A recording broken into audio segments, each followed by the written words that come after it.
વહાલા હરિભક્તો, આજના સ્વામીશ્રીના દર્શન. અમારી આ જીગર સ્ટુડિયો ચેનલને લાઈક, શેર અને સબસ્ક્રાઈબ કરવાનું ભૂલતા નહીં. જય સ્વામિનારાયણ.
10,000 વિદ્વાનો તૈયાર કરવા છે.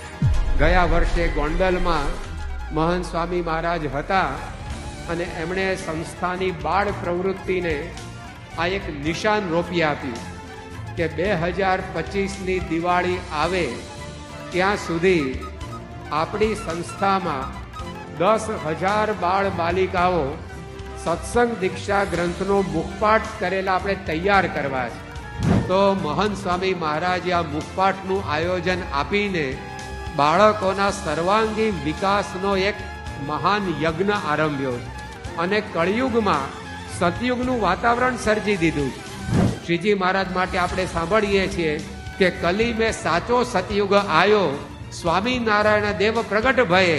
એમ ભવિષ્યના લોકો ગાશે કે કલી મેં સાચો સતયુગ આયો, મહંત સ્વામી જૈસે ગુરુ પ્રગટ ભયે. કેવું કાર્ય આ મુખપાઠ યજ્ઞ દ્વારા એ સ્વામીશ્રીએ પોતે કર્યું છે. એની અંદર હવે આપણે સામેલ થવાનું. મહંત સ્વામી મહારાજે ગોવર્ધન તોડ્યો, સંતો કાર્યકરો બધા મંડ્યા છે, પણ હજી કેટલાક બાળકો 100, 125, 150, 200, 250 શ્લોક સુધી પહોંચ્યા છે. તો આ પ્રોજેક્ટ ખાલી બાળ પ્રવૃત્તિનો નથી, આ પ્રોજેક્ટ માતા પિતાનો પણ છે અને અઘરું કામ નથી. જો આપણે સમયનું વિભાજન, કાર્યનું વિભાજન કરીએ તો આ નાના નાના બાળકો પણ મોટા કાર્યો કરી શકે એમ છે.